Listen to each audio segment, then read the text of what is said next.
This is Shira, and today we will continue and finish the last segment of our series of the planets through the individual sun signs. And today we will look at the outer or generational planets of Uranus, Neptune, and Pluto. Now, because Uranus, Neptune, and Pluto are more generational in their connections in our birth chart, I decided to group them together. Their energy is felt in our chart more strongly by house than by sign, although the energy is indeed felt by sign as well. Because they are the outer planets, their energy is felt more subtly. So the synopsis on each of the outer planets through the sun signs will be brief. All right, so look to Uranus, Neptune, and Pluto in your birth chart, not only, of course, by sign, but by the house placement, and you will see the more personal energy that planet, excuse me, connects with you on a more personal level. For example, if you have, in this case, Uranus in the 6th house, you may have an unusual working style. You may have an unusual job, or a job that requires much in the way of independence or creativity. You may have Neptune in your 7th house in Scorpio, and although the sign Scorpio would be effective for you by sign, Neptune in, say, in this case, in your 7th house would be much more interpersonal, and you may have an issue with, because it's 7th house, relationships and deception, or you may feel like there has been a great deal of deception with connections of business contracts and so on and so forth. And the same goes for the planet Pluto. Planet Pluto, yes, by sign will have a connection with you and your character, but where it is in your chart will be much more effective and more interpersonal to you. All right, so let's look first at the planet Uranus. Now, what does Uranus represent in a generational chart? First of all, Uranus is the planet of independence. Uranus rules Aquarius, and Uranus in the horoscope or birth chart or whatever sign Uranus so happens to be in is representative how you express your need for originality, uniqueness, how you express your creativity to some degree, and your style through your need for originality. And it is a very liberating influence. So let's look at first Uranus through the signs. Now, Uranus in Aries. Now, those who have Uranus in Aries are rather independent. They like to express their unique style of liberation through their leadership capabilities, and because it is ruling the 1st house of Aries, their expression is one of very self-sufficient, and this is how they express their outlook through Uranus. independence and creativity is brought about by their natural leadership abilities in a very unique style. And again, Uranus in Aries, Uranus is again liberation and uniqueness. Aries is the first house. So how are these individuals very unique and very different, but they are also natural bosses, managers. But because it's with Uranus, they have a very unique way of expressing their bossiness or leadership capabilities and desire to lead the masses or to lead in general through a very unique style. And this can also mean a lot of people in this generation are very stylish and have always projected a very individual way about them, and their whole mode of expression is unusual.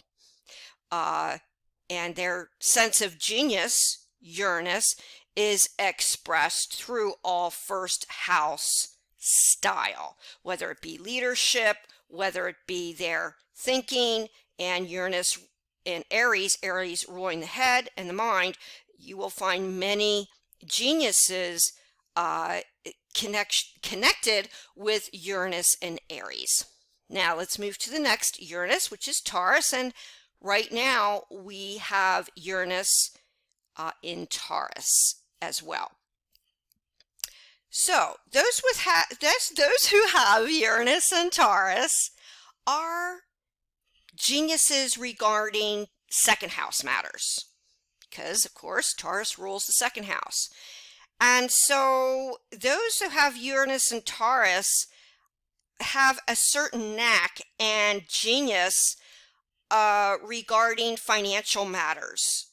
And because we're going to put Uranus with the very earth sign of Taurus, it's not unusual that these individuals have just a natural knack for taking care of, or an intuition regarding nature.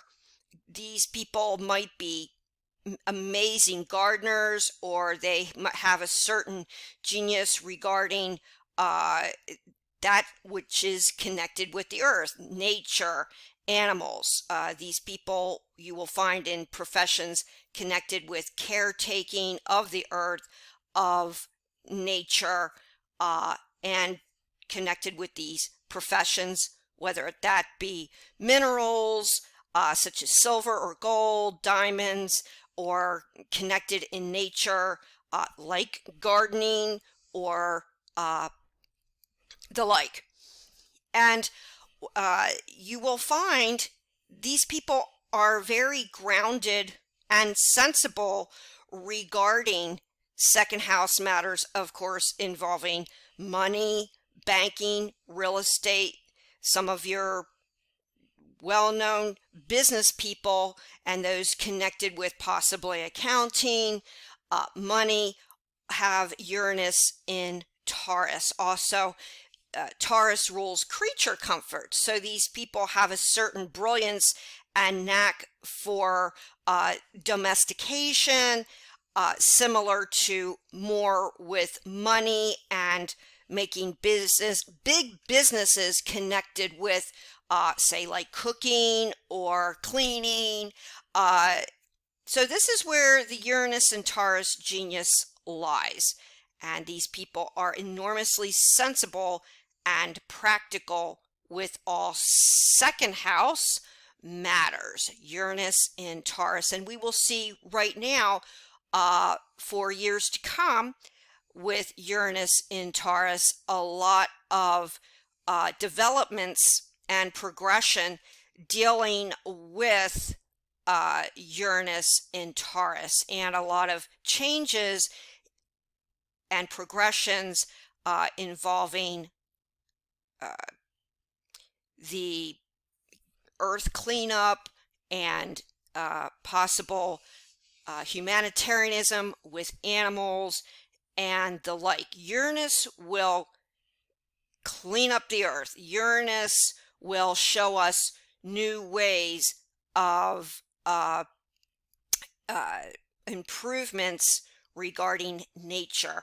And on the extreme scale, that may be connected with weather modification and quelching any negativity in nature towards the earth over the next years to come. All right, so let's look at Uranus in Gemini. Okay, so those born with Uranus in Gemini have a knack for genius with third house communication. And once Uranus goes into Gemini, we will feel that there has been much in the way of progress regarding brilliance and genius with all forms of communication. And this can also be, believe it or not, this can be mental communication, because Mercury is now the ruler of Uranus in Gemini. And you could say that there will be developed some kind of new form of communication. But with those with Uranus in Gemini, you have a very unusual and brilliant genius way of communicating with others. And some of these individuals may have been behind some of the new forms of communication that we experience today, and we will see in the future. But when I say mental, with Mercury, this is what Mercury rules, not just like literal physical communication like with Wi-Fi or the internet, this type thing, cell phones, computers. Yes, technological genius these people have, but they also have a knack for communication in general, like psychology. And if you want to look at this on a mega scale, you could say metaphysics, the psychical communication with that is beyond, not in the way of Neptune through the signs, but in a way of, say, ESP and how to use our minds. So these people have a certain genius for also how to use our mind and our intelligence, and they are brilliant communicators. This generation is one that knows how to and expresses unusual forms of psychology, and they are very have a lot of variety when it comes to different ways of expressing their genius through the written or spoken word. A lot of individuals with Uranus and Gemini, you will find, are very likely genius when it comes to journalism, reporting, authors, bloggers, writers of all kinds. They just have a certain artistic and creative bend with communication. The next Uranus we will look at is Uranus in Cancer. And Uranus in Cancer, let's put this together. Uranus is, again, genius and brilliance. With Cancer, Uranus through the sign of Cancer is brilliant or genius with, of course, creature comforts, anything that represents security. And these people can have much in the way of commercial success, similar to Uranus in Taurus, with that is domesticated, creature comforts, and Uranus rules the fourth house. And what does fourth house rule here through the sign of Cancer? It rules investments, real estate, and to some degree money, not a stronger focus on money and finance as the second house in Uranus and Taurus, but Uranus in the fourth house is connected more with investments and land, real estate, family, and history. And so therefore, a lot of these individuals are brilliant historians, and they have a certain genius for knack for bringing different modes of security to others, and they are great when it comes to expressing their love and brilliance regarding creature comforts and different ways of creating family. When I say that, I mean that sometimes people that are born with the generation of Uranus and Cancer, somehow, because we're talking Uranus, may have come from a broken family or families that were rather dysfunctional or toxic, Uranus, and may have felt alienated, Uranus, and so therefore they bring to society different ways of making friends into family and are very good about charity, because Cancer is also very charitable and it is a water sign. So they have a great need to bring people together in a very genius and unique way. And so they will be known for their strong sense and love for security, charity, making people feel safe and loved. And Uranus has a brilliant way of doing it. And on the other scale, because it rules the fourth house, not just family, these people are great historians as well. You will find they have a certain genius and knowledge for our history and the past.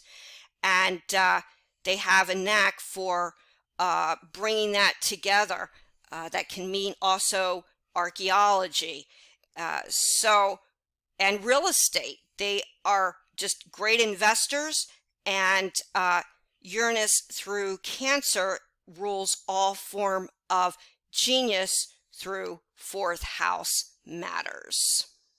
Now the next Uranus we will look at is Uranus in Leo, and the brilliance and genius through Leo is expressed through the fifth house. And the fifth house is, of course, the house of entertainment. So you will find a lot of people that have had or have Uranus in Leo are genius about entertaining. You will find a lot of well-known musicians and entertainers with Uranus in Leo. They just have a natural knack for showmanship and genius. And these people, because Uranus is in the sign of Leo, will have a natural sense of management. Brilliant and genius managers, bosses with Uranus in Leo. These people are very proud. They're very confident. Some would say a little bit of arrogance there, but my goodness, they are just brilliant when it comes to their talent.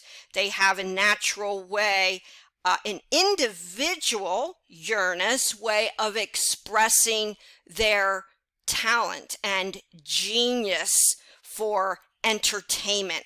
Also, Uranus is in the sign of Leo, which rules children, and these individuals may have a brilliant way of connecting with children, or businesses, schools connected with children. They just are just so creative, and children just love people with Uranus and Leo because of their natural knack and genius with dealing with the youth. And also you will find brilliant and genius teachers that come from the Uranus in Leo generation. And hey, they have a great way and genius way of creating fun too. Okay, so now we come to the Uranus in Pluto generation. Now with this generation, they have, it's the 60s, and they have Uranus with Pluto. But let's just focus with Uranus, in this case with Virgo.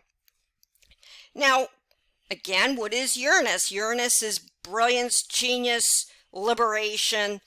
And with Virgo, what does Virgo represent? It represents the 6th house. And what is the 6th house? It's that of the meticulous, the hard worker. And that which is, because it's an earth sign, which is practical. You'll find people that have Uranus in Pluto are genius when it comes to the practical, the sensible. 6th house matters. These people really are extremely liberated when it comes to their work. Those who have Uranus in Virgo need a great deal of independence when it comes to working with others. These people are probably better off having their own businesses, and because it rules the 6th house of work, you will find those who have Uranus through the sign of Virgo are brilliant and genius business people. They have a knack for savings and pinching a penny, and they are naturally very discriminating individuals and desire extreme independence, in part with Uranus with Pluto, but that's a whole nother segment and video. And Uranus in Virgo have just a knack for again, business, and these people can be Uranus, because Uranus can rule the strange and the unusual too. So these people can have very unusual or strange cleaning habits. You may find some of the people with Uranus in Virgo are very fastidious, extremely fussy, not just practical, but believe it or not, these people can make money or express their brilliance through that which is anything that requires an eye for the how can I say, the practical, or that which needs dissemination. These people have an eye for research. Also, you will find, because Uranus is in the sign of Virgo, ruling the 6th house, these people are healers. The 12th house axis is one of a healer, a natural healer. And a lot of these individuals have a knack for the occult, and especially connected with Pluto, the unknown. They are wonderful, brilliant genius doctors, physicians, those in the medical field, and again, those that are healers. And that just doesn't include metaphysical healers, but healers like actual, healing, hands-on, but healers as far as like natural forms of healing in the diet, or all kinds of natural healing methods. That's Uranus and Virgo. So a lot of these individuals will make great dietitians and occultists, as well as anything connected with nature, because it is in an earth sign. Also those that deal with plants, and also on a broad scale, those who deal with the earth, similar to Uranus in Taurus. So these people have a certain dissemination for all 6th house matters and practical genius. So we move on to Uranus in Libra. Now, let's put this together again. Uranus rules the genius, brilliant, and sometimes the strange or unusual. And the seventh house, this is the Uranus in Libra generation with the seventh house. And of course, Libra rules partnerships. These people have an eye for beauty because Venus in Libra rules beauty, fashion, style. You will find that a lot of individuals that come from the Uranus in Libra generation have a certain knack and can make great success as fashion designers, decorators, interior decorators. They have an eye for beauty, and you know, we could go on in the many areas that Uranus in Libra rules, you know, with beautification, whether it be beauty and fashion or it's renovating homes. These people are brilliant marriage counselors on the other end of the extreme, from the physical to the psychological. So you will find these people just have a knack for relationships and a certain genius for gaining progress with those who are in need of support or help in marriages, marriage counseling, relationships of all kinds. Also, Uranus in Libra, it rules seventh house, which also rules the law. So you will find these people have brilliant and genius connections connected with the law and contracts. Some brilliant lawyers, and very successful with those in this generation that are connected with law or legalities.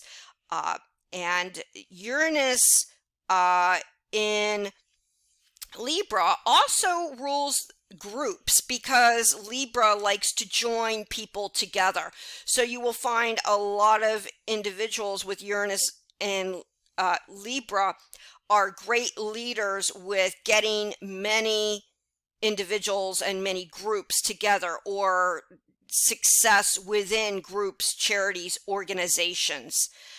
They like peace and balance, and they are very brilliant when it comes to getting people together and anything related to relationships and seventh house matters.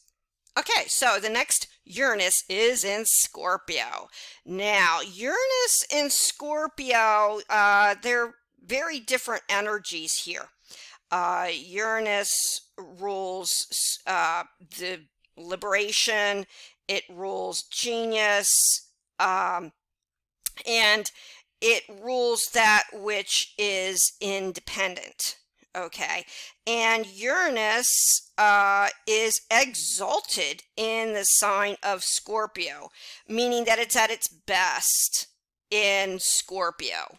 Surprisingly enough, because one would think Uranus and Scorpio really don't have a lot of in common. You know, Scorpio is ruled by Mars and Pluto, and rather intense. So let's put them together. Scorpio is intensity, and it rules sexuality, it rules power, it rules focus, and a great deal of determination. Well, for that matter, so does Aquarius. They are both fixed sign. So this is what they have in common. Once they focus on a matter, they are very determined and deliberate to reaching their goal. So that is what Uranus and Scorpio have in common. Also very loyal individuals. Now, with Uranus, with Scorpio, Uranus is the unique, the strange, the unusual, the genius, brilliant. And Scorpio is intensity. So these people have and rules the 8th house, have a brilliant knack for focusing their energies on goals, and are very inspirational to people about the proper use of power. And similar to Uranus and Aries, Uranus and Scorpio individuals, especially since they are both ruled by Mars, although this is a water sign, Uranus, have a certain brilliance regarding leadership. You will find that people that have Uranus and Scorpio are brilliant life coaches. They know how to inspire people, especially concerning their intensity and their focus, and how to focus power and to be focused on getting what you want, and goals, objectives. Okay, and Uranus in Scorpio, we're talking 8th house here. Also another Uranus that is fascinated by the unknown. It's through a water sign here. So these people with water sign planets of any kind, but in this case, Uranus through a water sign and in the sign of Scorpio, have a brilliant knack for the occult or the unknown. And again, we're talking an 8th house, and these individuals also, but in a different way other than Uranus in Libra, because Uranus in Scorpio is a little bit deeper, are also great psychologists, also involved with the law, but more with policemen, firemen, any profession where they are called upon for saving others, or expressing a great deal of strength and intensity and transformative energy to help others. Also very charitable individuals. We're talking 8th house here. And these people sometimes are involved with that deals with death. And they can be brilliant morticians, or those involved with, again, the mediumship or the afterlife. They just have a certain psychic brilliance as well, because again, we're talking Uranus in Scorpio here. Very intense, transformative generation with those who have Uranus in Scorpio. Natural psychologists, and extremely psychic, intuitive individuals. Okay, so the next Uranus we have is Uranus in Sagittarius. Wow. Now, Uranus in Sagittarius, these people really, of all the Uranus generational signs, they require a great deal of independence and liberation. And you will find many people that come away with Uranus in Sagittarius are probably some of the most freedom-loving of all the Uranus. They really believe and are geniuses at, believe it or not, even though it's not through Gemini, it's through Sagittarius. These people are brilliant speakers and very good with the written or the spoken word, because they have a extreme desire to express themselves. No holds bar. They express their genius in and through their opinions. You will find those that have Uranus in Sagittarius, believe it or not, are great philosophers, but they're brilliant teachers. You will find that Uranus in Sagittarius have a need to be independent with everything, not just the written or the spoken word. They sometimes, on the other end of the spectrum, can be fanatics when it comes to philosophies or beliefs. And this generation of all the other Uranus through the signs will fight for their beliefs and their opinions. Again, some of them can be fanatics regarding 9th house matters. And on the other extreme, because it does rule the law, but in a different fashion, more regarding beliefs and contracts, in a different fashion than Uranus in Libra. You will find Uranus through the sign of Sagittarius generation are also very good lawyers, especially connected with anything with international law, foreigners, or anything that is of other lands. And so these people will fight for equality, similar to Uranus and Libra, but Uranus is a lot more outspoken, not caring about what others think, whereas the Uranus and Libra that fights for equality is all about, well, let's meet in the middle, let's talk about peace, let's talk about negotiation. Well, Uranus through the sign of Sagittarius is not so much about let's negotiate, it's about let's be equal to others, and to heck with what other people think. We're not looking for peace and negotiation. We're just going to speak our mind about the equality, justice, and fairness regarding all beliefs. And this is the Uranus and Sagittarius generation. And they require freedom in all areas of their life. Whether it be family, they have a certain knack for believe it or not, you'd never think Uranus and Sagittarius, the family unit and expressing their freedom through raising children and connected with family with their speech.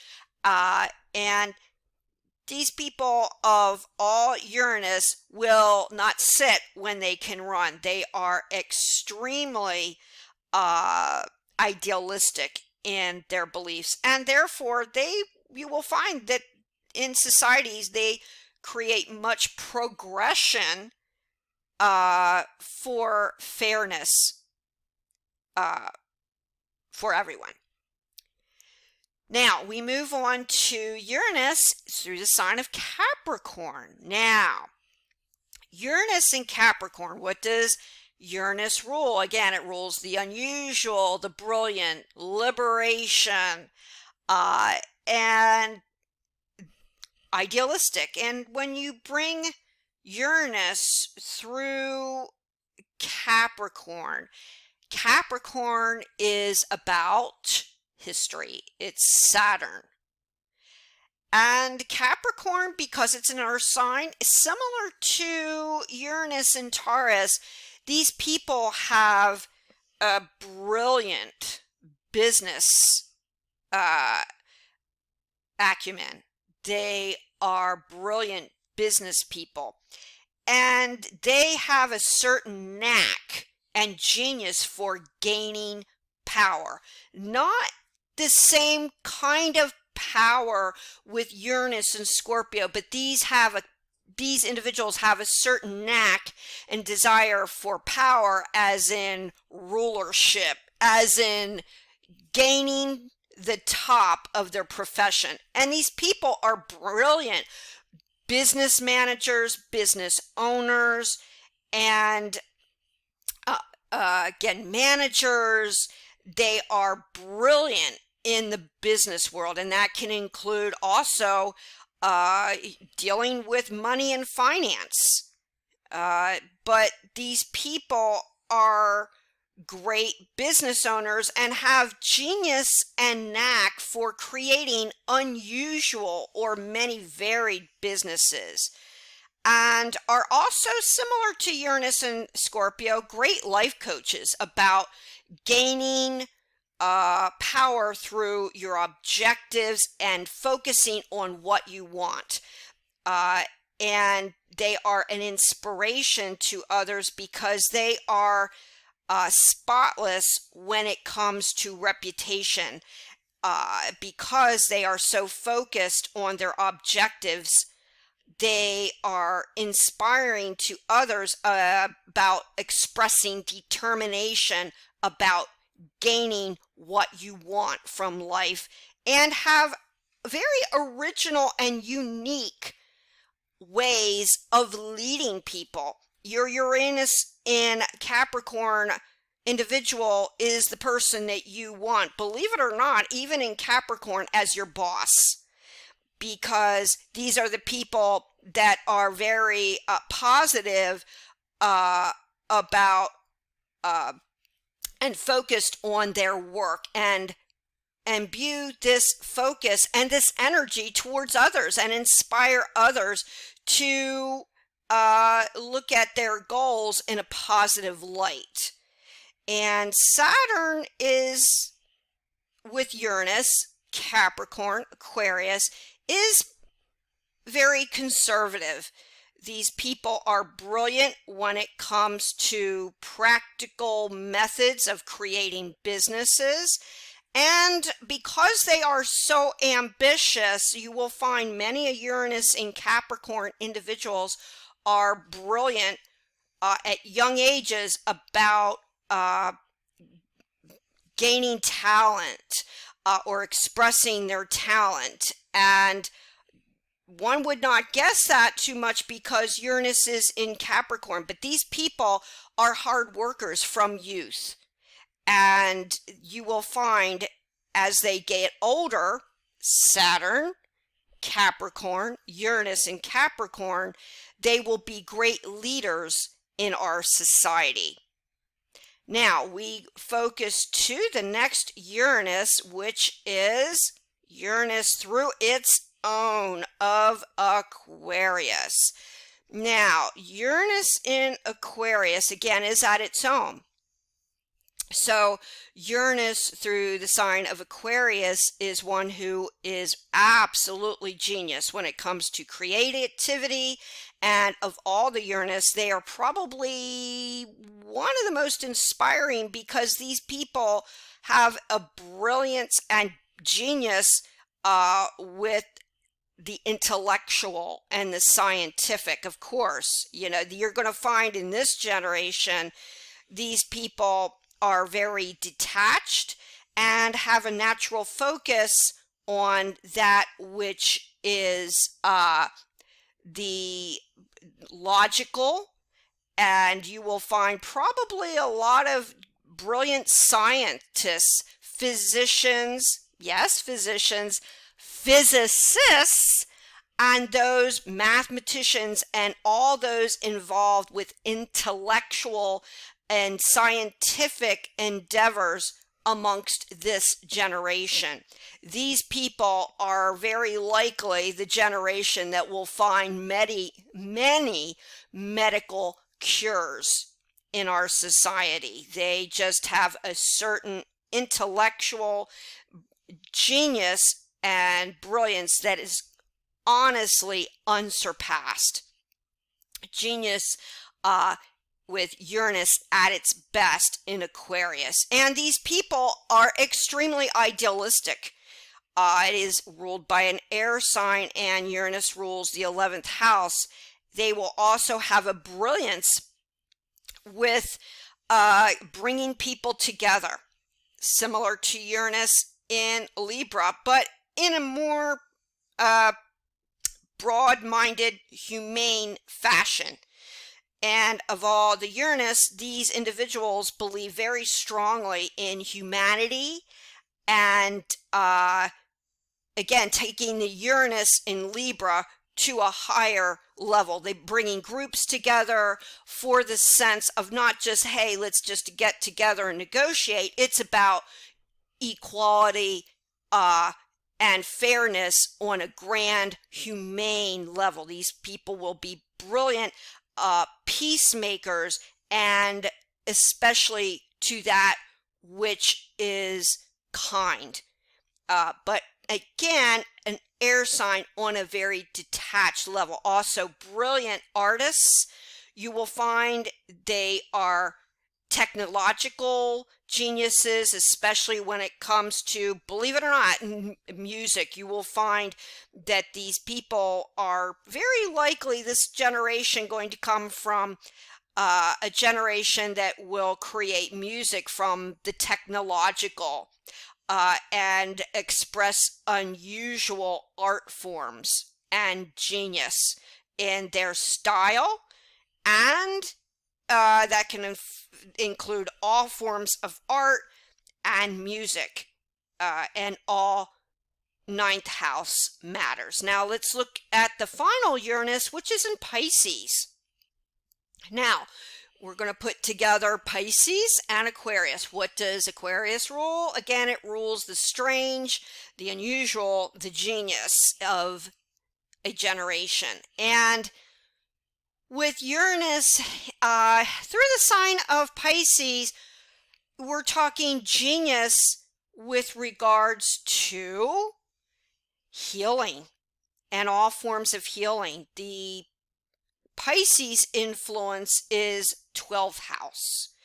And what does 12th house rule? It rules the unknown, the unseen, and because it's the 6th 12th house axis, similar to Uranus in Virgo, these people are brilliant healers. They have a genius regarding intuitive ventures, the psychical, the metaphysical. You will find with those with Uranus through the sign of Pisces are just brilliant occultists and healers, brilliant medical doctors, similar to Uranus and Virgo, genius individuals when it comes to anything connected with healing and the mind, and brilliant doctors and medical individuals. These people have a certain knack for sensitivity to others, and you will probably find many people in this generation with Uranus in Neptune are also brilliant artists. You will find very legendary creators, artists, those that are also in the fashion and beauty industry, as well as art and music, have a certain unique for expressing emotional and mental, psychical sensitivity through art, whether it be music, whether it be dance, which you will find a lot of dancers also with Uranus and Neptune. Brilliant artists indeed, and brilliant healers. There will be a certain healing energy and genius expressed through their creativity. They can take the sensitivities towards people and the unknown and project this in all areas of their life, whether it be artistic genius, whether it be in the business field. Believe it or not, they will have a certain knack for expressing their genius through their intuitive gifts through business. And you will find many astrologers and psychics through the Uranus in Pisces generation. Okay, so that completes Uranus through the signs. Now, the next outer or generational planet is Neptune. Let's put up Neptune here. All right. So, Neptune. What does Neptune rule? Well, it rules Pisces. What does Pisces rule? It rules the unknown, rules the 12th house, rules the mystical and occult. It also rules our emotions and our sensitivities. So let's look at Neptune through the signs. Neptune through the sign of Aries. So we're going to go briefly through the characterizations through Neptune, through the signs, and then Pluto. Now, Neptune and Aries, we're going to put these two together. We're going to put Aries connected with the first house, the mind, independence, expression.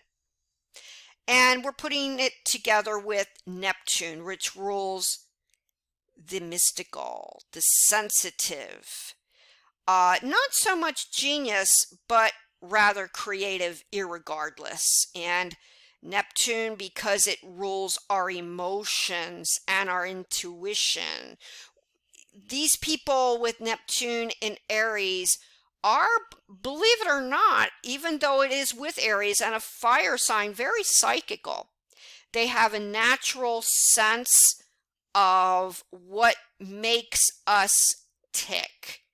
Neptune in Aries can be one who are natural leaders, but they are natural counselors, because Neptune in any sign is kind of tuning down, so to speak, the negative attributes of each sign. So in this case, Neptune in Aries, it kind of tones down a little bit of that Aries fire and channels the Aries energy through intuitive ventures, and a certain intuitive knack for leadership. And these people are good at understanding people's need for independence and leadership. These people have brilliant minds, a lot of brilliant thinkers and creative individuals come away with Neptune in Aries generation. They are natural empaths and natural leaders and have a certain attunement to how to lead individuals, because Neptune is in the first house sign of Aries. So it kind of tones down a little bit of that Martian energy, which is connected with Aries. Very intuitive, very sensitive individuals with also technological advancements. You will find those with Neptune in Aries are not just brilliant teachers, but they are also connected very intuitively to the space age, the technological, brilliant minds, Neptune in Aries. Okay, so Neptune in Taurus. We're going to put Neptune, the sensitive planet, the intuitive planet, with Taurus and Venus and the second house. So Neptune through the sign of Taurus are very intuitive and very sensitive to all things that are represented with beauty. And these individuals can be maybe known for their attractiveness, since they have a very beautiful refinement. Neptune kind of tones down a little bit of that earthy, stubborn way that is Taurus. And so a lot of these individuals with Neptune through the sign of Taurus have a natural creative knack for that which is refined and beauty in all areas. And it refines some of that Taurus stubborn nature. These people channel a lot of that Taurian energy into that which is very aesthetic. These people are very artistic. Venus, Taurus, Neptune. A lot of great artists with Neptune in Taurus. And those that are very sensitive and have a certain brilliant intuition when it comes to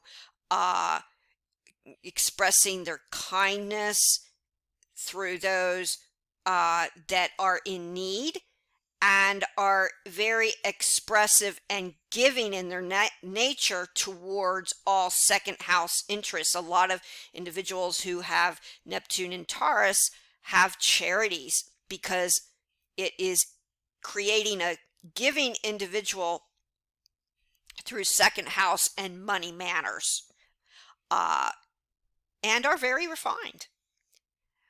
So that is where the Neptune in Taurus individual sensitivities lie. All right, so we are going to look at Neptune through the sign of Gemini. Now, Neptune, because it rules Pisces, doesn't really have a lot in common with that, you would think, with Neptune in Gemini. Neptune is ruling the sensitive, and that which requires sensitivity, and also rules the known, the unknown, and the seen and the unseen.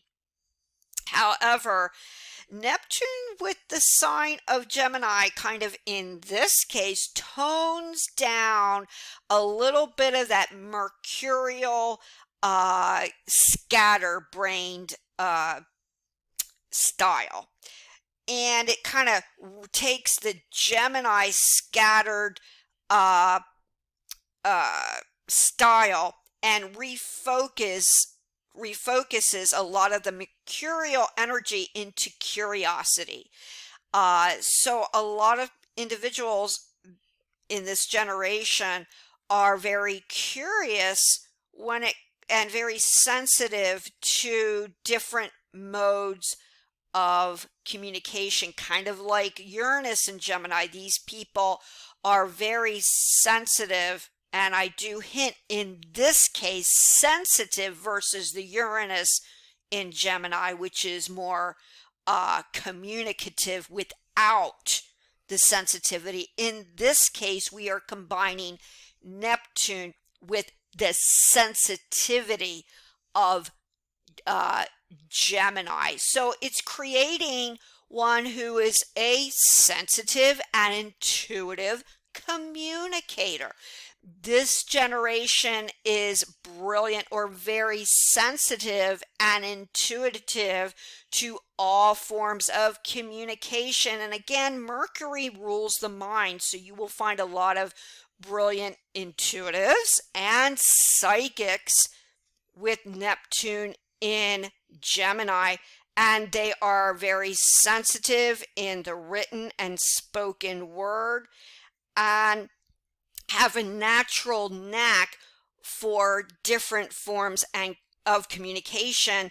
And it, to some degree, because now we're talking Mercury and the sensitivity of Neptune, these individuals also are very good counselors as well when it comes to having to communicate in a sensitive style to others. Now let's look at Neptune through Cancer. Now, Neptune loves to be in the sign of Cancer, as it does the other water signs as well, but especially Neptune in Cancer, because Neptune is at its best in Cancer, and of course Neptune in Pisces, but Neptune is most elevated in the sign of Cancer, and in part because, well, Neptune is ruling a water sign.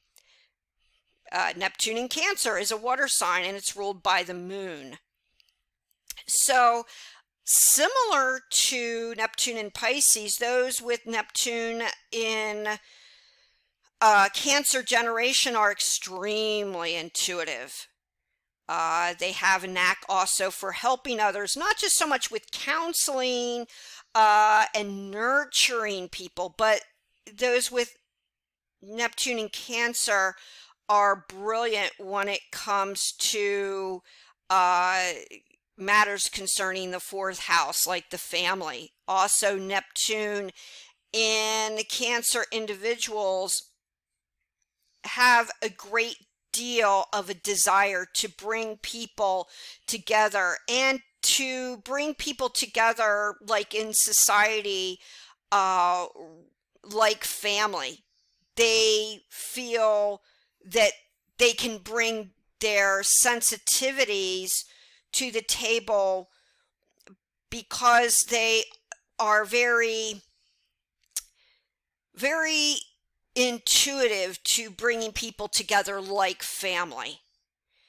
And no matter what planet through Cancer and the fourth house, but especially this one, is great about creating security for people that have had none, those that are less fortunate. Similar to Neptune in Pisces, these people have a certain sensitivity to those that are less fortunate and that may be in need of care. You will find a lot of brilliant doctors and those in the medical and caring professions that have Neptune in Cancer. Also connected with the fourth house matters. Family, history. These people are brilliant and have a certain sense of intuition regarding investments, but it's not just to make money because they're brilliant with investing or money, but you're talking Neptune here. These people have a need to make money or to give security to those people that need it. So in part, this is why Neptune is most elevated in the sign of Cancer. Now we move into Neptune through the sign of Leo.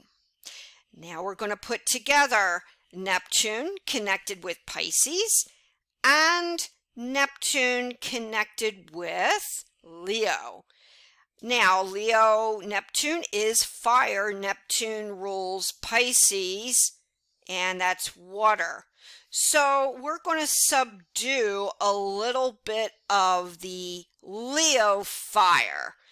And these people have a natural knack, which is really beautiful, for nurturing and taking care of children. Also a knack that Neptune in Cancer has as well, but different. These people have a certain sensitivity to the needs of children. And these people have natural talents.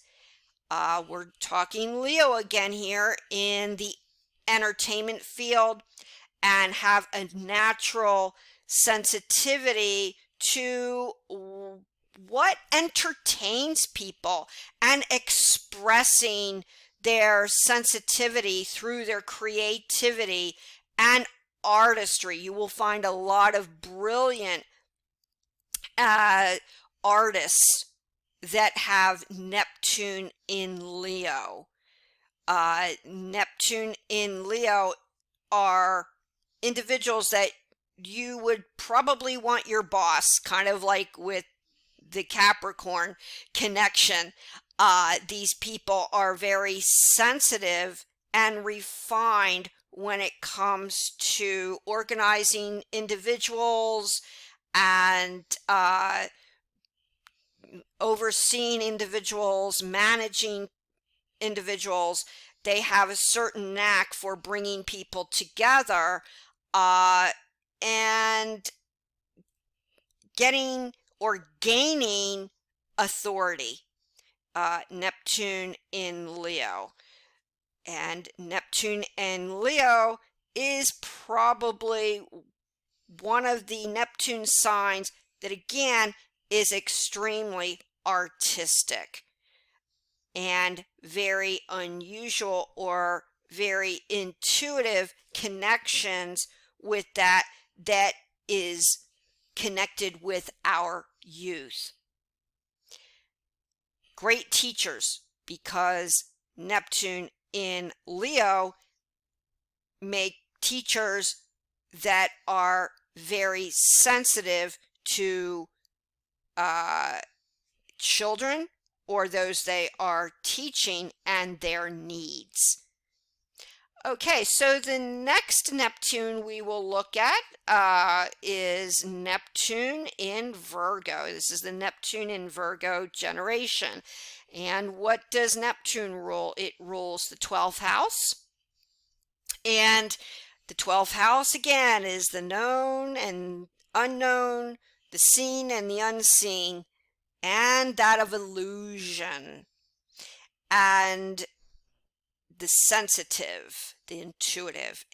And Neptune in Virgo actually has a lot in common with Virgo because we're talking Virgo rules the 6th house and Neptune ruling Pisces is the 12th house. So we're talking 12th, 6th house axis interests here. So Neptune and Virgo individuals are natural, intuitive healers. And also you will find here again, those with Neptune in Virgo generation have a knack for medicine and the medical and are natural healers.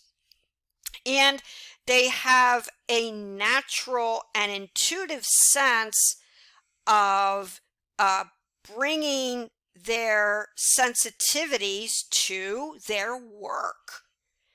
And many Neptune in Virgo individuals you will find are great herbalists. They are great with healing, again, nutrition. They have a certain sensitivity and knack for that which is medical. You'll find a lot of brilliant individuals with this generation have a certain know-how and knowledge connected with the medical or medicine because of their natural sensitivity towards medicine and the 6th house matters. Also, Neptune in 6th house rules pets and the mundane, the daily ins and outs. And these individuals have a great deal of sensitivity and love for animals. So you will find many individuals with the Neptune in Virgo generation are great caretakers of animals and are very humane and very sensitive to our animal friends. And because Neptune is through an earth sign, you will find those with Neptune in Virgo generation have a knack for plants, gardening, anything connected with the earth and nature. They seem to tune in to the needs of that which is connected to the ground and the earth, Gaia. So the next Neptune we will look at is Neptune in Libra, the Neptune in Libra generation. So we're talking again, we're going to put this together. We're going to talk about the 12th house and Pisces sensitivity connected with Libra. And Libra rules beauty. It is ruled by Venus and beauty in the highest. And so similar to Neptune through the sign of Taurus, because it is also ruled by Venus, Neptune in Libra individuals have a knack and sensitivity and intuitive psychic ability, if you will, to that which creates beauty. They are also very sensitive to beauty, and you will find here again a lot of artists, a lot of creators of beauty, style, and fashion have and illusion, the illusion of beauty, have Neptune in Libra. And these people, because we're talking Neptune and we're talking 7th house here, have a knack for bringing people together and are very sensitive when it comes to relationships in their lives. They have a certain sensitivity to their partner and a certain sensitivity to, yes, the law and relationships, and have a high concern for all relationships and are very sensitive about keeping people together in relationships. And it's not unusual. These people will be very sensitive and kind-hearted, charitable individuals wanting to express their kindness within groups, and very kind-hearted marriage counselors, and being very naturally attuned to what makes relationships tick and bringing peace and love into relationships. And this will also be their focus, about bringing beauty to groups and expressing artistry in the highest. Neptune through the sign of Libra. Now we move on to Neptune through the sign of Scorpio. Now we're going to bring Neptune, that which is connected with Pisces in the 12th house, to Scorpio. And Scorpio rules the underworld. It rules fanaticism with that which involves intensity and the occult. And so therefore, those connected with the Neptune in Scorpio generation, of all the Neptunes, are very deep people.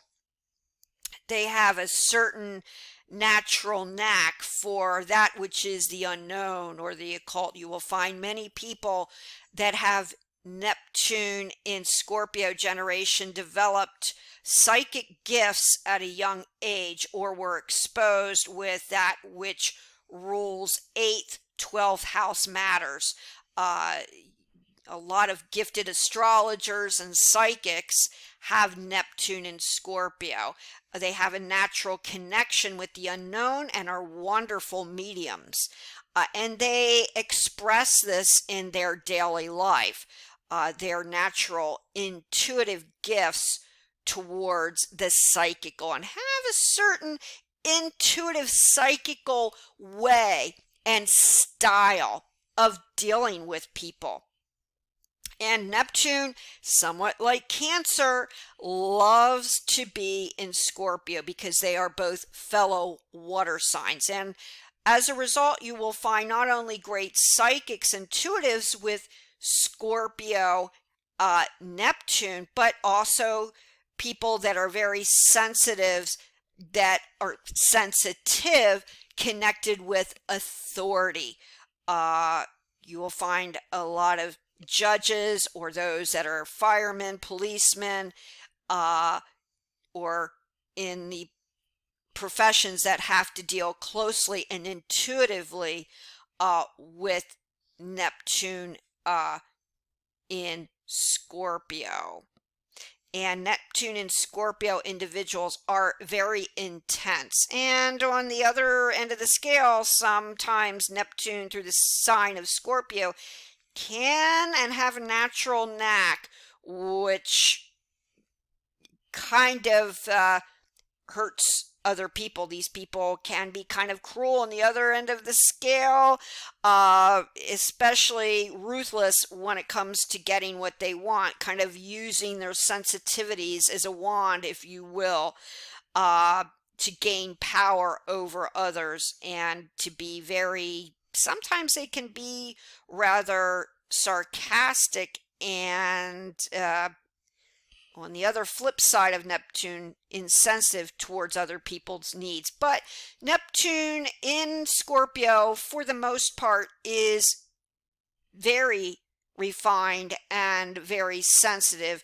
to what makes people tick, and the psychic and intuitive, and also very good doctors, also ruling 8th house Scorpio, and those in the medical profession have Neptune through the sign of Scorpio. They can transform people's lives in a way that is more sensitive to some degree than the other Neptunes, because of Scorpio's transformative abilities, and can be a great inspiration to many people. And that includes all areas, whether it be in the medical profession, entertainment, artistic. These people are very deep, caring individuals. All right, so let's look at Neptune through the sign of Sagittarius. Now, Neptune is Pisces, 12th house, and Sagittarius is liberating, the outspoken. So these people are very, and we're talking 9th house here versus the 12th house. These people, somewhat like Uranus through Sagittarius, believe and have great sensitivity to justice and fairness. Somewhat like Neptune in Libra, kind of like with Uranus in Libra. But in this case, Neptune will tone down, if you will, or subdue the radical style of Sagittarius, freedom-loving, outspoken nature. And it will subdue some of the Neptune and Sagittarius need for being rather blunt in speech and actions.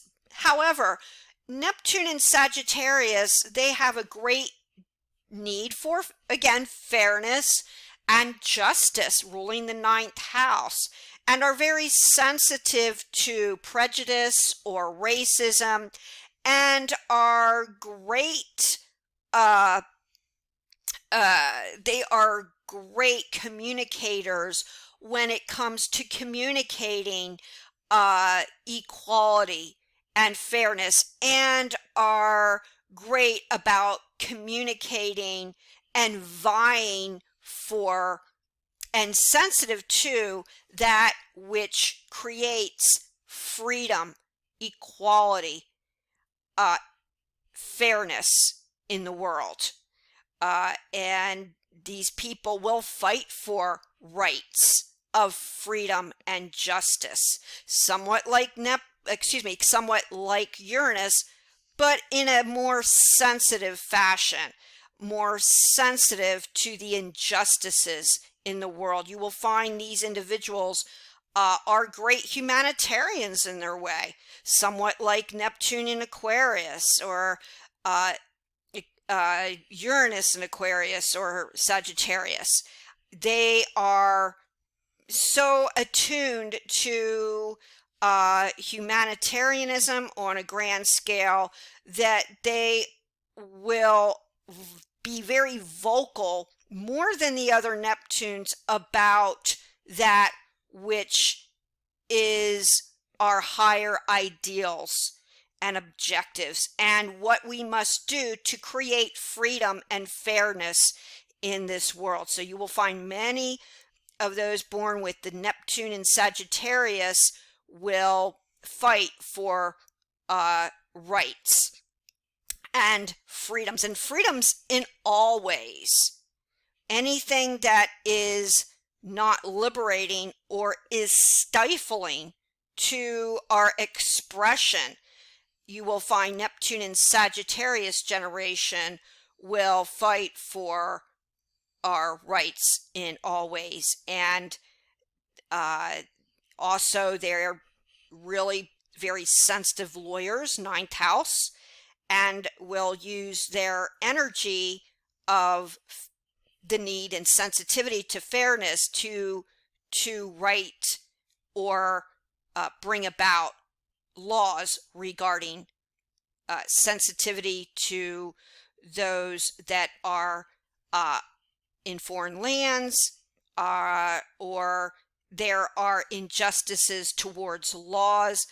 Neptune in Sagittarius will work to change so that we may keep our freedom. Very freedom-loving generation, Neptune in Sagittarius. Now we move to Neptune through the sign of Capricorn, the Neptune in Capricorn generation.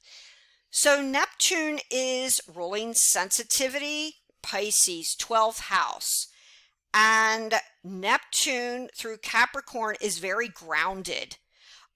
Neptune, even though Capricorn and Pisces, earth and water, are rather compatible, believe it or not, Neptune is not at its best and is in its fall through the sign of Capricorn. But nonetheless, Neptune brings a certain practical nature to Capricorn, and those that have Capricorn Neptune are very sensitive to power.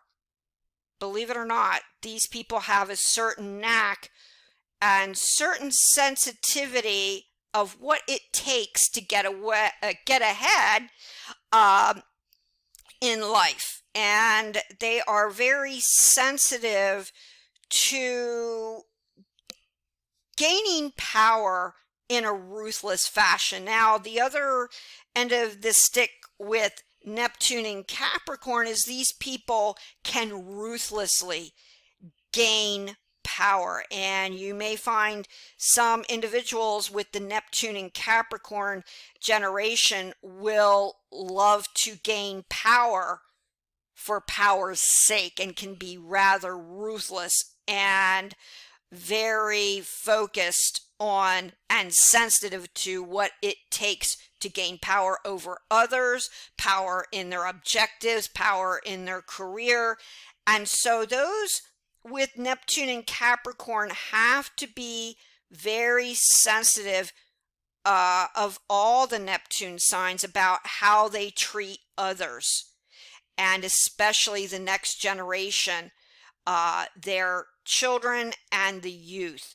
They don't want to gain power over others just for the sake of having it, but this is a trait that those with Neptune in Capricorn have to watch out for. However, Neptune through the sign of Capricorn is very sensitive on the positive side to inspire others, somewhat like Uranus in Capricorn.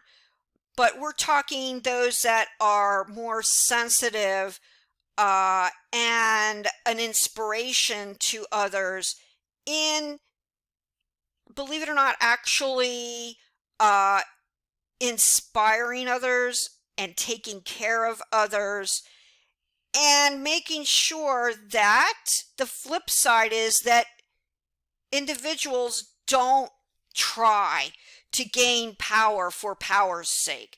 They are, on the other side of the coin, they are very sensitive to the treatment of other people and not being mean or gain power for power's sake. Because of all Neptunes, they are very acute and intuitive to how we treat others.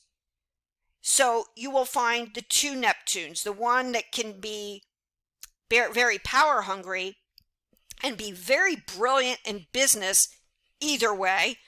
And then you will find the other Neptune in the sign of Capricorn who is very sensitive about the treatment of others. Instead of being mean, they will be very sensitive about how to care for others and this sense of what power and having power over others means. So you will, it's kind of like a double-edged sword. You will find both kind of Neptune and Capricorn individuals, and depending where they have this in their chart, and the aspects will determine very likely which Neptune in Capricorn they're going to be. The more sensitive to power and gaining power over others and reaching their objectives very honorably, or being the Neptune in Capricorn that is not so honorably looked upon, but that who seeks their objectives and power simply for the power's sake and will do whatever it takes to attain it. But Neptune in Capricorn nonetheless has a very acute, sensitive to business sense and rather conservative, and they are very likely to succeed in all areas of business. Now we move to Neptune through the sign of Aquarius.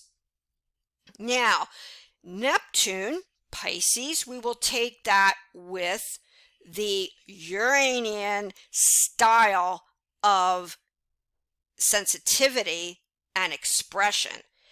And Uranus rules the unusual, it rules strange, it is genius. And when you put the sensitivity of Pisces with Neptune in Aquarius, you're talking brilliant and very sensitive Neptune Aquarius individuals too. Of course, technological advancements, they have a certain intuition about, and I guess you could say genius, because we're still dealing with Aquarius here. They have a certain sensitivity and natural knack for that which deals with communications, technological advancements. And because we're talking Pisces, Neptune, and Aquarius here, believe it or not, we're talking people that will be brilliant and sensitive researchers, doctors. They will have a certain sensitivity to and certain intuition to that which may bring about cures for medicine. Pisces, Aquarius. And these people will have a certain sensitivity, Neptune, to groups and humanity. But in a very detached manner. Neptune and Aquarius is probably the more detached Neptune of all. But these people are very also rather sensitive to art and unusual Aquarius forms of art, Neptune. And brilliant occultists too, because we're talking Neptune, which rules the unknown or the unseen, and we're talking Aquarius, which is all forms of genius through, you could say, communication. So that can also rule mental and all forms of communication. So individuals with the Neptune and Aquarius generation will be genius or very sensitive to the metaphysical, and will have very sensitive and unique ways of expressing connections with the paranormal and the occult. Not just all forms of communication, which will be rather unique, but also forms of metaphysical, and yes, have a certain sensitivity and a connection naturally to the scientific and the technological. You will find a lot of very sensitive and expressive individuals concerning all forms of communication are connected with Neptune in Aquarius. And these people, of all the Neptune, signs are probably the most humane and gathering people together. And similar to Neptune in Sagittarius, Neptune in the sign of Aquarius are extremely idealistic and are very sensitive to fairness and justice on a grand scale connected with humanity, and will fight for our rights and fight for all humane fairness, equality, and justice. Now, Neptune in Pisces is the final Neptune sign, and right now we are experiencing Neptune in Pisces. Now, Neptune in Pisces is not most elevated. That is through the sign of Cancer.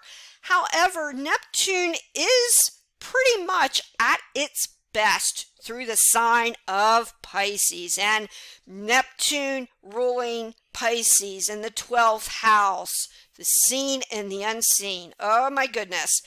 Neptune, in my personal opinion, is at her best in Pisces. You will find brilliant, just amazing, sensitive artists with Neptune in Pisces. There will be, from this generation, a lot of brilliant musicians, artists, those involved with the entertainment field at its highest. There are going to be a lot of brilliant and very amazing psychics and intuitives, and those involved with the spiritual. You will find very highly intelligent, spiritual, philosophical individuals that have Neptune through the sign of Pisces. It seems like no matter what profession this generation is involved with, there will always be a certain mystical and intuitive quality about any and everything they do. They kind of bring this sensitivity into everything about them. Their whole style of expression is very sensitive and kind-hearted. And they will make, because we're talking again the 6th and the 12th house axis, they will make brilliant healers and very sensitive doctors and those involved in all healing professions, and that includes anything connected with, of course, the medical and the esoteric, the natural professions. These people have a manner about them that is very refined, very likely much more so than Neptune through the other signs. Now, the downside of this generation, which have Neptune in Pisces, it can be rather deceptive. So these are such sensitive individuals that sometimes they would rather not be as straightforward, unless indicated elsewhere in their birth chart, as they could be. So sometimes those with Neptune in Pisces can be a little bit deceptive. And again, that depends where they have Neptune through their birth chart. Because, believe it or not, they are such sensitive, intuitive individuals, they don't want to hurt anyone. They have a high sensitivity to pain and injury. And the last thing that this person or these individuals with Neptune in Pisces want to do is hurt anyone, but they can also be involved with the very healing or sensitive professions. And the other, again, the other side of the coin is these individuals can be rather overly sensitive and very emotional as well. Nonetheless, Neptune is at her best, in my opinion, through the sign of Pisces. Okay, also, one more thing with Neptune and Pisces, they would have great careers. Also, anything with the sensitive professions, medical or anything artistic, but also they will have success with water or anything connected with the earth and minerals as well. Okay, so the final generational or outer planet sign we will look at is Pluto. Now, what does Pluto rule? Pluto rules Scorpio, and as a result, Pluto rules the 8th house: death and regeneration, sexuality, the occult, and the unseen. And depending where Pluto is by sign, and certainly by aspect in your birth chart, is exceedingly important to where you will make efforts of transformation, where you will improve your life in the greatest capacity. Pluto is, of all the planets, of course, ruling Scorpio, extremely intense. And this is where you have intense focus through sign and through your house placement. So let's start off with Pluto through the sign of Aries. Now, Pluto in Aries, their intensity is focused on first house matters. These people have a natural and intense desire to lead other people and have natural leadership capabilities and are independent from a young age and have a natural intensity and a desire to do things in a very original style. And because we're talking again, Aries, Pluto through the sign of Aries, are obsessed sometimes, you could say, regarding their self-image, and sometimes controlling others or gaining power for the sake of leadership and management towards others. And these people are temper their Martian energy into more Plutonian energy, I guess you could say, of a control factor. So those with Pluto in the sign of Aries have a desire to control others and to be the best.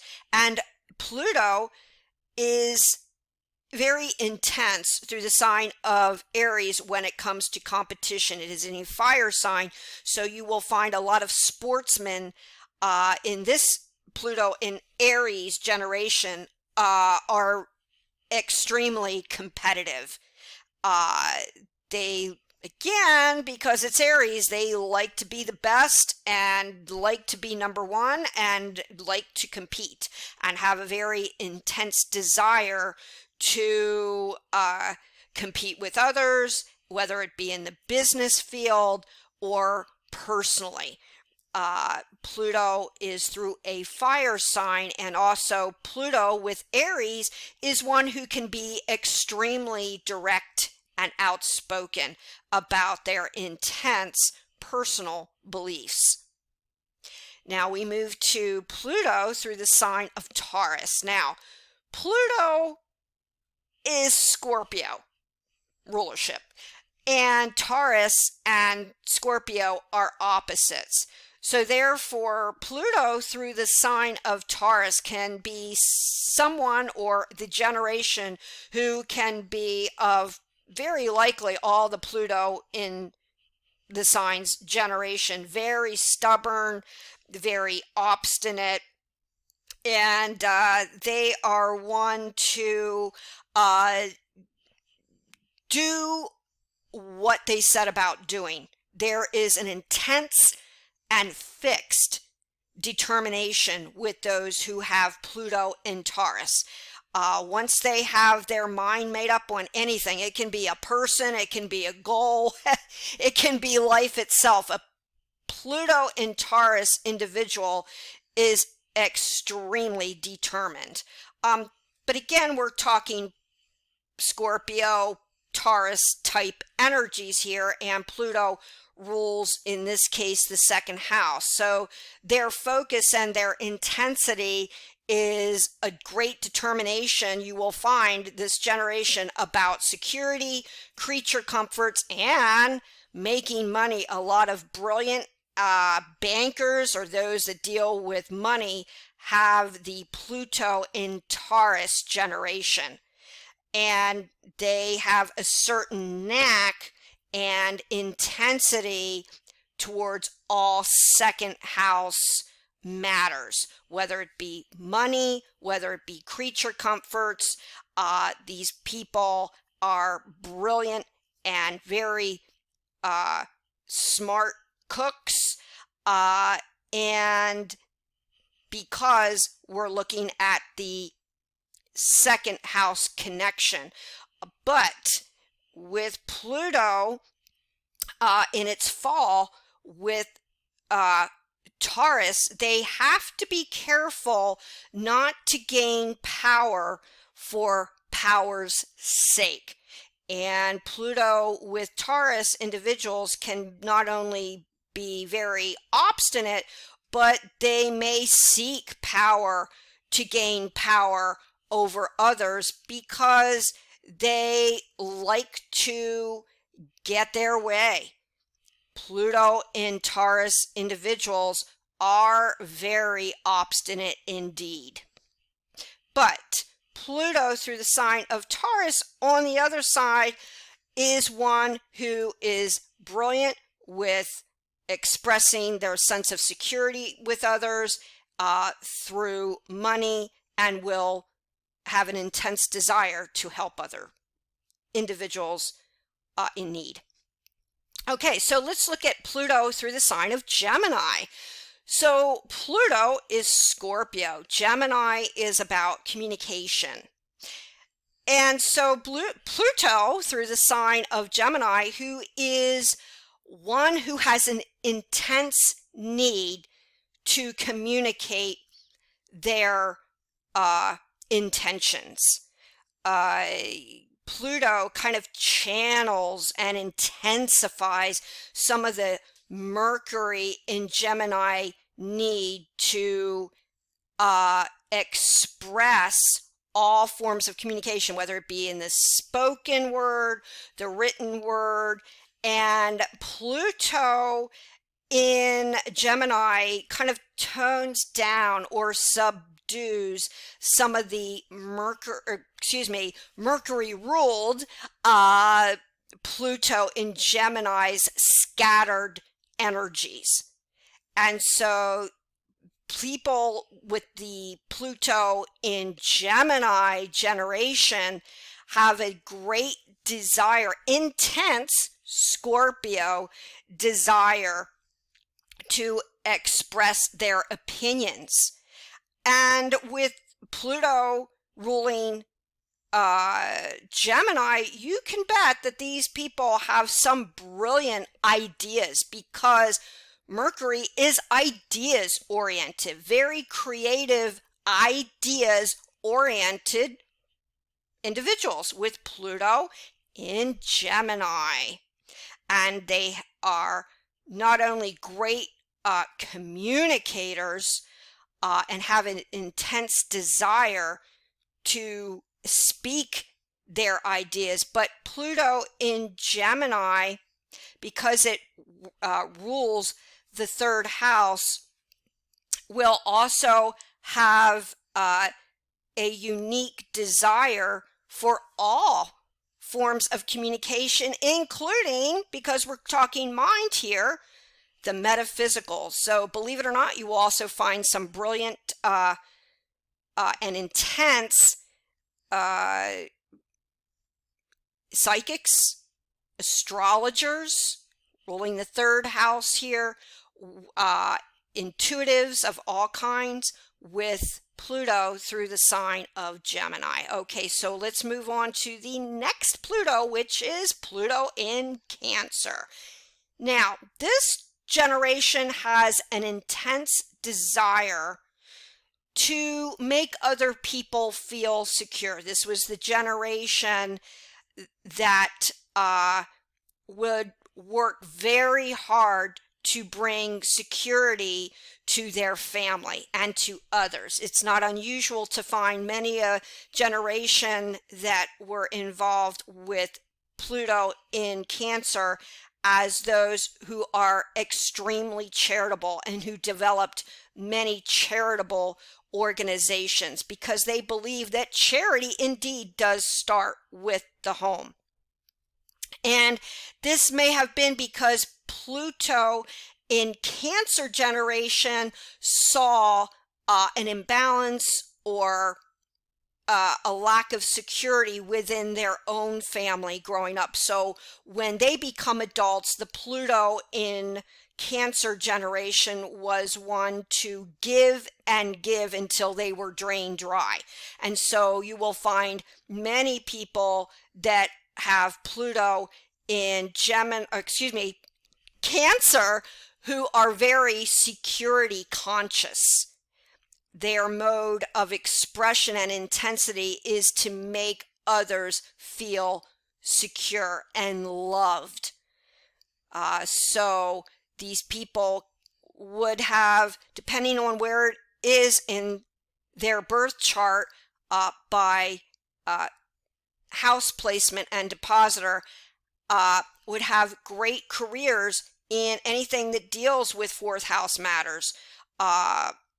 They have a certain knack for real estate and investing, and Pluto, especially since Pluto deals with that which is transformative and kind of the unknown, and fourth house. They're very good historians and have a deep desire to express that which is historic, and have a certain talent for that which is connected with the old or antiques, believe it or not. Very security conscious and kind-hearted Pluto in Cancer generation. So we move to the Pluto in Leo generation now. Now, Pluto in Leo, we're going to put this together again. Pluto rules Scorpio and the intense, the unknown, the unseen, the 8th house. And Leo is very opposite of Scorpio. Leo likes to be sometimes rather ostentatious, rather showy. And they like to entertain. And Pluto, again, is rather intense. So you will find that the Pluto in Leo generation have this intense and immense talent towards entertaining others. A lot of very talented entertainers come from the Pluto in Leo generation, because they have this intense need to express themselves, sometimes to be on stage, if you will. So it's not unusual that you will find Pluto and Leo generation just are imbued with a great deal of natural entertaining, artistic, creative talent, because the 5th house rules creativity and talent. And there is a little bit of a clash here. You've got Pluto and ruling Scorpio, and then you've got Leo, which is fifth house, and Leo likes to command attention. And they can sometimes, Pluto and Leo generation, be a little bit arrogant. And so because there is a little bit of that clash between the Pluto connection of Scorpio and Leo, sometimes Pluto in Leo individuals can be very overbearing when it comes to being the boss. So you can find sometimes those with Pluto in Leo generation are kind of, on occasion, on the downside, that is, difficult bosses or people that like to be in charge. But on the other extreme, Pluto in Leo individuals are wonderful bosses. They have a grip on power and what it takes to be a boss and be a generous Leo, giving Leo, magnanimous Leo boss, or someone who is in charge. However, these people with Pluto in Leo, nonetheless, because we are dealing with intensity, have a great deal of desire to express themselves, Leo, and therefore very talented. And also, if they control their desire for attention, which is immense and intense, then these people will reach the top of any profession with a magnanimous Leo heart. Okay, so we will move on to Pluto through the sign of Virgo. Now, we're going to put this together again. Pluto is Scorpio. It is intensity.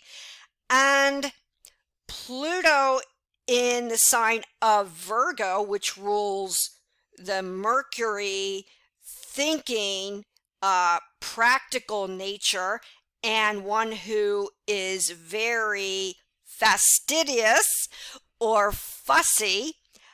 This is a generation who is extremely practical. They are very grounded and have a great need to organize. You will find this generation in a grand scale, because especially since it is connected the 60s, those born in the 60s, with Uranus, they have a great deal to organize humanity and have a very humane outlook, and a great need to organize people for humane measures, and are extremely fussy about cleanliness and order.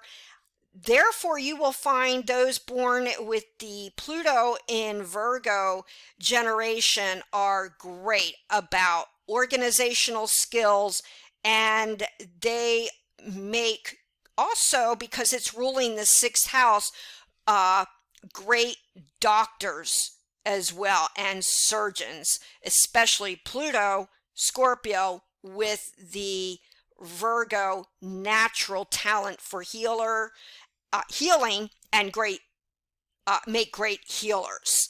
And so Pluto through the sign of Virgo have a great intensity, Pluto, to express this desire for order, for cleanliness. They have a certain meticulous outlook towards all things, like clockwork, whether it be business or personal. They are very meticulous about keeping everything orderly, organized, clean. But then you find the other individual who has Pluto in Virgo, which they just let everything go to pot. It's the other face of Virgo. They don't clean up after themselves. They lack anything that has anything to do with meticulous And really their intense desire is like turning Pluto on itself. They really don't care about anything to deal with that which is practical or organizational. Uh, but with Pluto through the sign of Virgo, these people overall have a natural sympathy, kindness, and caring for other people and healing people and bringing charity and humanity, especially those born in the 60s with Uranus, to the table. You can definitely count on Pluto in Virgo generation to get the job done. They are extremely hardworking and very good about details. So the next Pluto we will look at is Pluto in Libra. Now, we're going to put this together again. Pluto rules Scorpio. And Pluto is in Libra, ruling a Venus-ruled sign. So these people have a intense desire to express what? Beauty and equality. Pluto through the sign of Libra is a generation that is very intense about the need for the most part, and again, a lot depends on the individual birth chart, an intense desire for peace, equality. Of all the Pluto generational Plutos, this Pluto in Libra generation believes in peace and fairness. You will find that they have an intense desire to connect with each other in groups. It's not unusual. You'll find those that have the Pluto in Libra generation are very group and organized and focus a lot of their energy towards. You will find a lot of Pluto in Libra generation have lots of friends. They feel more balanced and more connected in groups with each other. Their view on humanity is there's power in numbers. And I guess you could say those with Pluto in Libra philosophy is that they are very group and oriented and energetic and focus much of their energy in group activity. And again, on the other side, Pluto in Libra are very attuned to beauty. And this is in every profession that they have, especially, of course, in the entertainment or the artistic field, yes. But Pluto in Libra individuals like to bring about beauty in all areas of their life and justice and equality. They can be business people and own a store that deals with, clothes, or something like that, or, they can be accountants or doctors, but they have this intense need to bring about beauty and fairness, justice to any and all professions that they are involved with, no matter what it is. But by and large, Pluto in Libra generation is definitely one of a generation who has this natural sense of compassion on a very detached level because it is an air sign. They are very refined individuals. And this is the generation that is very good about manners and pleasing other people. It's a generation that like to please, whereas the generation before them, the Pluto in Virgo, they are much more critical and have more of a critical eye and perfectionistic eye, whereas Pluto in Libra generation, They are more about pleasing others and what gives satisfaction to each other, and how this brings about peace. They are very peace loving and very equal. Now we move to the next Pluto sign, which is Pluto through the sign of Scorpio. Now, Pluto is at her best in Scorpio. And what does Pluto rule? It's intensity, it's depth, it's transformation, and it's very strong in the sign of Pluto at its best, in my opinion. Now, this generation, Pluto in Scorpio generation, this is a very intense generation. They have strong opinions, and they will fight for rights and equality, unlike and stronger than most Pluto signs. They have a very strong sense of right and wrong, more so than the other Pluto signs, and they are very fixed. This generation, you are either black or you're white, you're right, left, or up and down. They don't see a lot of gray area. And once they focus their energy on pretty much just about anything, they will obtain it. It is their goals or objectives. It can be that they are very powerful, about gaining power, about building businesses, whatever it is. Once a Pluto in Scorpio generation focus their energy on anything, you can pretty much guess they will attain it. These individuals also have a natural sense of the occult and are very good occultists. We're talking Pluto with Pluto, Scorpio and Scorpio. And they also, besides being very psychic, are fine detectives. A Pluto in Scorpio individual is kind of like Scorpio. They're rather suspicious naturally. They don't generally believe what is told to them. To them, they are great researchers, and they feel the need to kind of delve into the unknown to find out what the answers are. That's the answers of the universe, and especially what makes people tick. These individuals are extremely transformative. They're kind of like the individual that you find that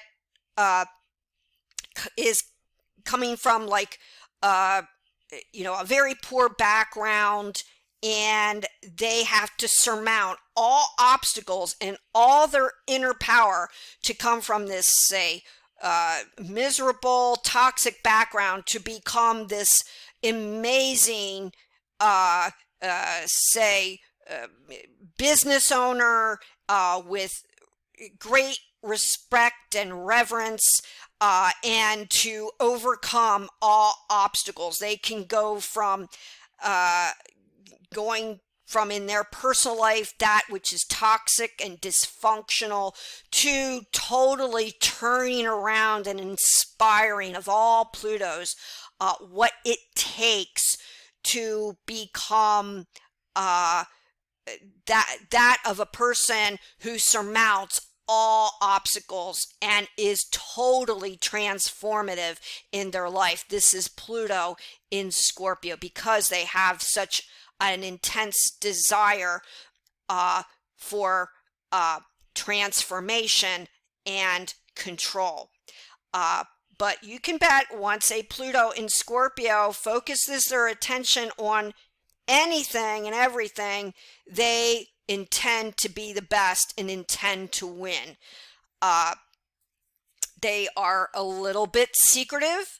You don't always know where a Pluto and Scorpio individual is coming from, because sometimes they like to to keep their intensity to themselves and kind of focus it in life in other areas.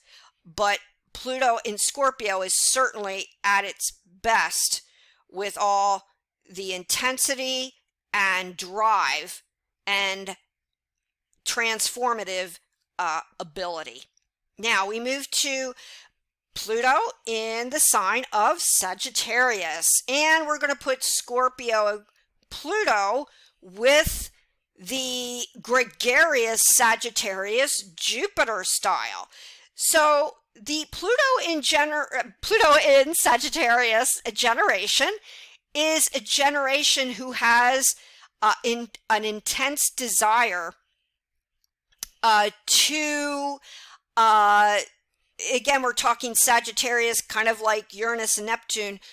They have an intense desire for freedom, probably more so than Uranus and Neptune or any of the planets through the sign. This generation with Pluto will stop at nothing to speak their mind and look for justice and equality in the highest within society. You will find in their lives the Pluto in Sagittarius generation will fight and try to change laws similar to Neptune and Uranus with regards to fairness and justice. This generation is very liberated and will fight for all freedom. They are generally from a young age, not just very outspoken, especially with Pluto and Sagittarius in the fire sign, but they are extremely independent, probably even to some degree more so than Pluto in the sign of Aries, will be extremely independent and self-sufficient at a young age, but they will stop at nothing to be liberated. And sometimes a Pluto in Sagittarius individual, because this generation believes in freedom in all areas, has a tendency sometimes to create a little bit of friction and trouble. You know, they're the ones that'll be the bull in the china shop, so to speak. They will kind of shatter all ideas of conservatism and believe in the rules their way. And you will find a lot of great attorneys will probably come from Pluto in Sagittarius, or freedom fighters, those for the rights of animals, people, everyone. And it's also with Pluto in Sagittarius, no holds barred with them. They say what they want, write what they want, communicate what they want, and they will fight for it. A great high-minded generation regarding beliefs and the rights of others. Okay, so we will now move on to Pluto in Capricorn. Now, where Pluto in Sagittarius was with freedom, Pluto in Capricorn, we're putting Capricorn with Scorpio, which is positive, the sextile with the Earth-Water aspect, Saturn and Pluto, with Capricorn, and where Sagittarius was with the unconforming and the freedom-loving is the total opposite of Pluto in Capricorn, even though they are neighbors. Pluto in Capricorn generation is very good, and it has an intense desire, the opposite kind of as Pluto in Sagittarius, to fight for freedom. The Pluto in Capricorn generation will fight for that which is right and wrong, which is connected with the rules. Pluto in Capricorn generation are not one to communicate their ideas of freedom and fight for freedom. What Pluto in Capricorn generation is about doing right and having that sense of right and wrong and gaining power and sticking to the rules. They are the most conservative, of course, Capricorn, of all Plutos. They believe and will be great rule makers. And they respect the old and will have an intense desire to bring about order. And you will find, because we're talking 10th house here, you will find many people that come from the Pluto in Capricorn generation are very good government officials. You will find those that will come from the Pluto in Capricorn as those who not only abide by the rules, make the rules, but are very good about creating different laws in society to bring about order and structure, because Capricorn rules structure, it rules order, and it also rules power and government. So therefore, again, a lot of individuals involved with Pluto in Capricorn will be involved with law and creating laws that are very organized and favorable to the world. Now, Pluto in Capricorn, what does Capricorn rule? It's the 10th house, and it's reputation, it's power.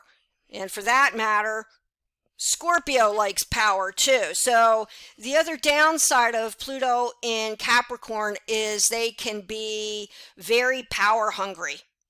And it doesn't really matter what profession they're getting into, whether it is government or whether it's taking care of children. It really doesn't matter. So the one downfall of all the Plutos that Pluto in Capricorn generation will have to be very cautious of is the need for power's sake. And this is sometimes a downfall with the planets, any planets in Capricorn, but especially with Pluto, who rules Scorpio and Capricorn. They both are signs that have this instinctual need of how to gain power over others. So therefore, Pluto in Capricorn will have to be careful for bullying and trying to be overly dour and conservative with regards to their beliefs, and they need to practice being more objective and more flexible in their thinking towards other people and creating the laws that they will create and seek to abide to in their adult years. However, Pluto in Capricorn at its best is very encouraging to others utilizing their personal power in their life and effectively gaining power over others in a more respectable manner. So we now look at Pluto through the sign of Aquarius. Wow. Now, Pluto through the sign of Aquarius, you would think is a contradiction to Pluto, because Pluto represents Scorpio and intensity. But the one thing that Pluto has in common with Aquarius is a deep need for connectivity with others. Now, Pluto is more emotional, ruling Scorpio, and Pluto in Aquarius is more detached. So Pluto through the sign of Scorpio is very respectable, actually, because Pluto with Scorpio represents honor, it represents loyalty, and to some degree kindness towards others, compassionate, being a water sign. And Aquarius represents our humanity. So therefore, in a detached manner. So therefore, Pluto in Aquarius generation will have a deep, very intense desire for everyone to be equal. And once, interestingly enough, Pluto goes into Aquarius, you can guarantee that there's going to be a breakdown of humanity to some degree in order to build back, transform Pluto to humanity's greatest, at its best. So you will find during this time, once Pluto goes into Scorpio, the structure of society and that which is unequal, inhumane, will be disseminated. And those who do not measure up to kindness and compassion and equality, humanity, will be criticized. Or the actions of groups, Aquarius, in general, that are not acting humanely or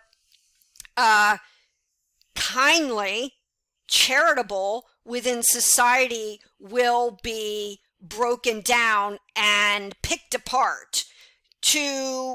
Why? To create a more humane, equal, and just society. And so these individuals that will have Pluto in Aquarius will have that deep desire to express their ideals.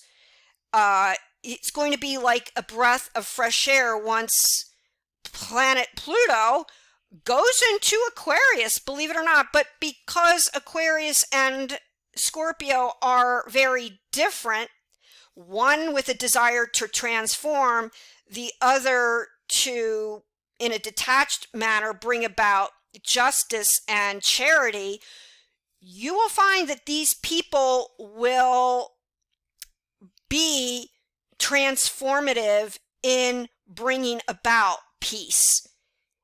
And if there is any incorrections, or I should say corrections, that need to be made in the world with our love for each other, and desire to connect with each other, even if in a detached fashion, it will be the Pluto in Aquarius generation that will bring this about.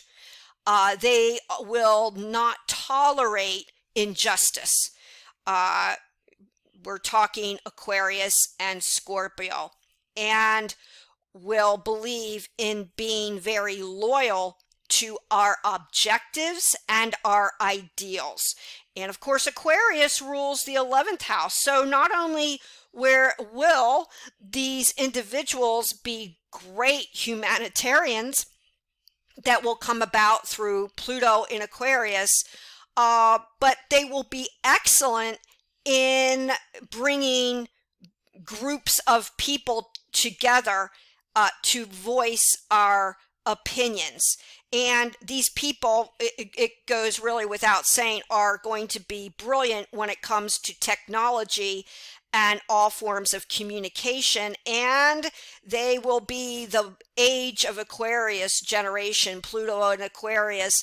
They will have a knack and intense desire to create a better future, and one connected very much with the age of Aquarius, space travel, and all forms of technologies, and bring about many cures with many diseases because of their brilliant and intense desire and passion, Pluto, to bring about transformation and change for our future in a positive direction. Okay, so the final Pluto we will look at is Pluto through the sign of Pisces. My goodness. Pluto loves to be in Pisces because we're joining here together, Pluto and Scorpio, or I should say Pluto with Scorpio, 8th house, and the 12th house, Pisces influence. And similar to Neptune in Pisces, those that have Pluto in Pisces will be of utmost compassion and sensitivity. You will find brilliant thinkers and, again, psychics, astrologers, metaphysicians, those involved with the paranormal will have planet Pluto through the sign of Pisces. But Pluto loves being in Pisces, so the Pluto in Pisces generation will take the Pluto in Aquarius generation to a higher level, whereas Pluto in Aquarius is about bringing about ideals and humanity and justice in a detached manner. Pluto in Pisces will bring about our humanity in a very conjoined way, almost like those with Pluto, Scorpio, in Pisces, will try to unite people and our humanity through our psychic awareness and our sensitivity and our intuitive nature and intuition. Pluto in Pisces will not just care about our humanity as a generation, but they will teach us about our sensitivity to each other.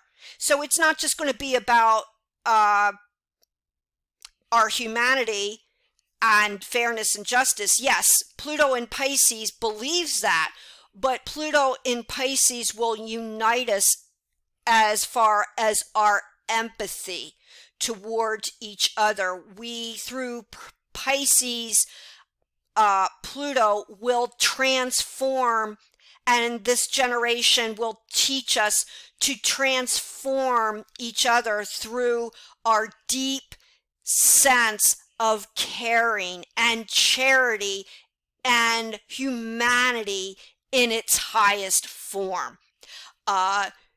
And we will take all knowledge that we have through space travel, through our work in general, and we will take that to a higher, more sensitive level.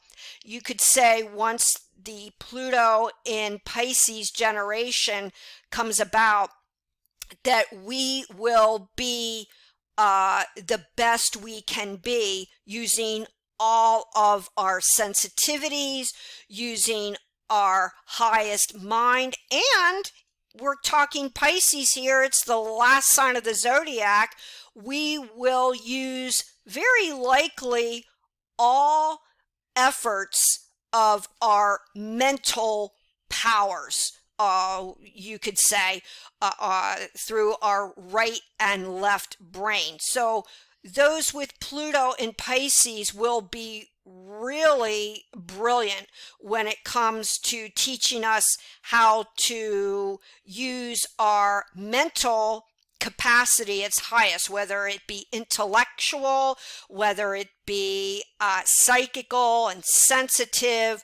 We will come about being, you could say, the complete human, and they will have the utmost for all beings, animals included. You could say that once the Pluto in Pisces generation comes about, there may be no eating of meat or harming any beings. You could say once the Pisces Pluto generation comes about, because of their high sensitivity and compassion, that that we would probably be living a vegan or vegetarian way of life because of the need to apply transformation to our society regarding harming any and all beings. So Pluto in Pisces, as not only at its most psychic, but at its most compassionate, most spiritual, and that is regarding having a tolerance for all areas of beliefs and spirituality. So Pluto in Pisces is certainly a sterling position and highly admirable indeed. And so this completes my series of the planets through the signs, and here with the outer planets. If you'd like to get in touch with me, my contact information is down below. I give one-on-one readings and written reports. Please subscribe to this channel and press the bell notification. Until next time, many, many blessings.